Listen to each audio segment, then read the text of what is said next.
twister ici et retourner. Il faut que le twist, là, le chevauchement, il soit à l'avant.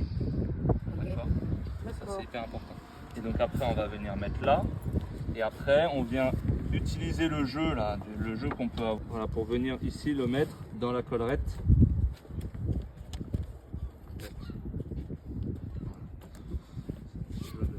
Voilà, hop. Pour pas que ça patine ici, il faut surtout pas accompagner. Non, c'est ça, il faut pas. D'accord, parce que si vous accompagnez ici, ça va libérer la tension à cet endroit-là, et donc du coup le bout sera trop mou et il n'agira pas sur la platine là, et il va pas vraiment faire des rouges. Donc par contre, ce qu'on peut, c'est on peut tirer un peu sur les poutres en même temps. Ça peut l'aider. D'accord. Voilà. Tac. Et donc bon là, ça s'est super bien passé, mais des fois ça peut avoir tendance à coincer ici parce que vous voyez les poulies sont là. Ok. Et quand le nœud passe dans la poulie, des fois ça coincouille un peu. L'idéal c'est de faire son réglage phoque déroulé.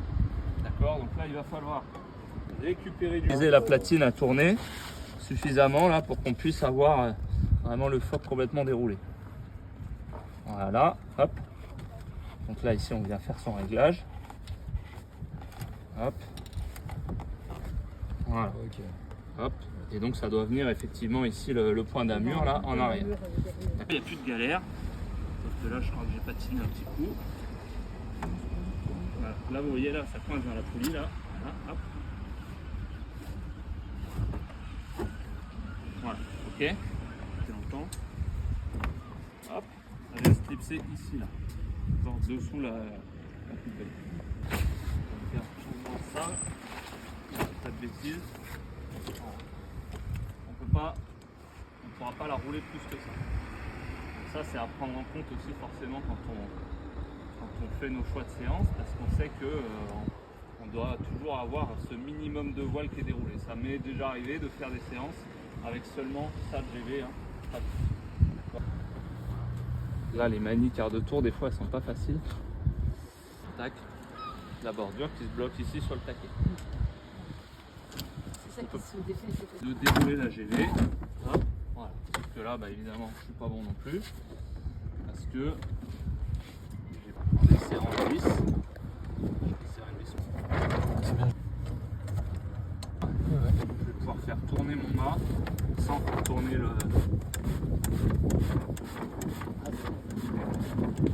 Voilà, là pareil. Donc là, il faut bien regarder plutôt le haut de la voile, d'accord? Parce que si vous déroulez trop, ça va retwister dans un sens ou dans l'autre. Il faut que la voile elle soit. Voilà. Ok.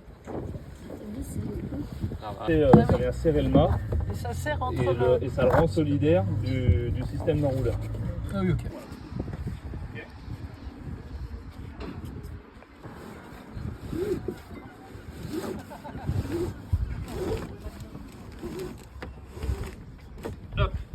Là, il y a quand même un profil plus épais. Et donc le profil épais va à l'avant. Donc il va s'enficher comme ça. Okay. Il n'y a rien qui le retient, hein. On le plonge, on le laisse tomber dans l'eau. Le joystick il s'enlève, d'accord, comme ça, pour faciliter notamment la mise en place des personnes. Donc les commandes elles sont vraiment à portée de main.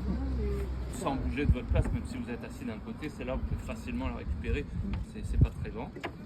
Donc si s'il pleut ou si on prend un paquet de mer, il faut éponger, il faut vider.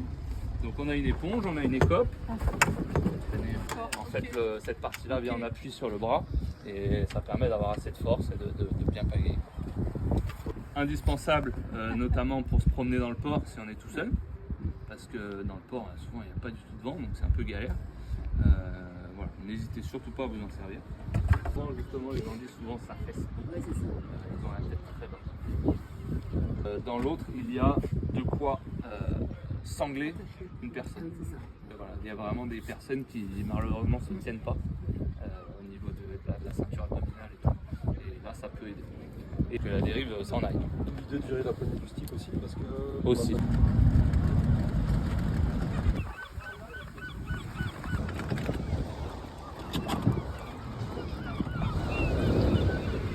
Facile de mettre à l'eau sur une cale, donc en général on met à l'eau ici, comme mi-marée, tant que le port n'est pas vraiment rempli, la cale sud là, qui descend côté intérieur du port, il faut surtout pas y aller. Elle est dans un état lamentable, il y a des gros trous partout, le béton se casse la gueule. Donc...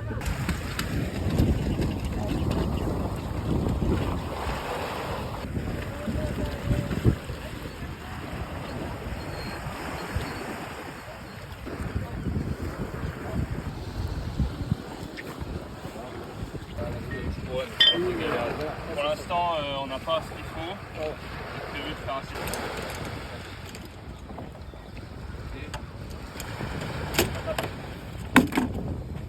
On monte dans le bateau.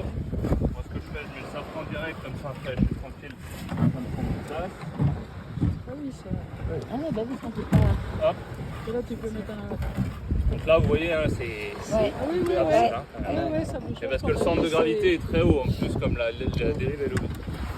Donc là, c'est un petit peu l'épreuve de force, il faut lever et gentiment la faire descendre. C'est quelle hauteur quand la dérive est. 1m10. Jusqu'à ce qu'elle vienne bien se caler ici là. Voilà.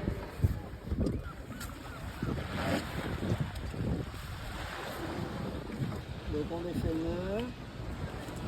Et c'est là où tu vas devoir dérouler pas.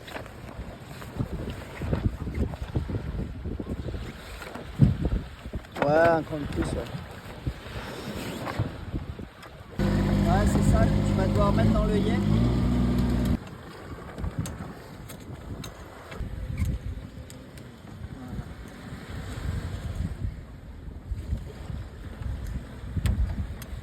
Ça, normalement. Ouais, c'est ça. Et t'as le taquet qui est... Non, non, ça coince un peu soudé. Donc là, c'est sorti. Non, non, you stay there, run forward. Ouais, et puis tu vas être limité après. Ouais, c'est assez limité. Par la manille. Bah, dès que t'arrives au nœud, là, t'es limité. Tu le renroules? Ouais, non, ça marche. Parfait.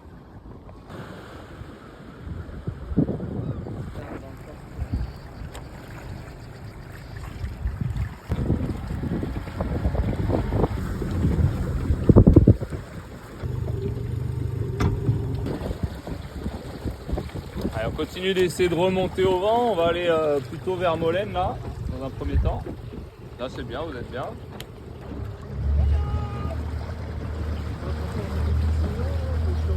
Voilà, t'es bien là déjà.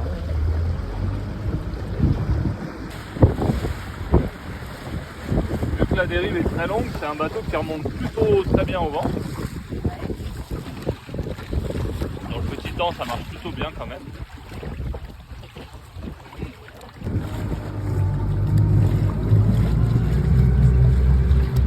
Il tire trop vite sur les côtes.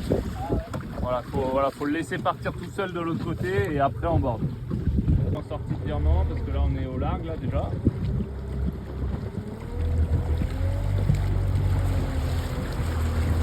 Et si tu veux, comme le vent n'est pas très fort, derrière ça coule. Et dès qu'on a repris un peu de vitesse, on essaye de retrouver son cap.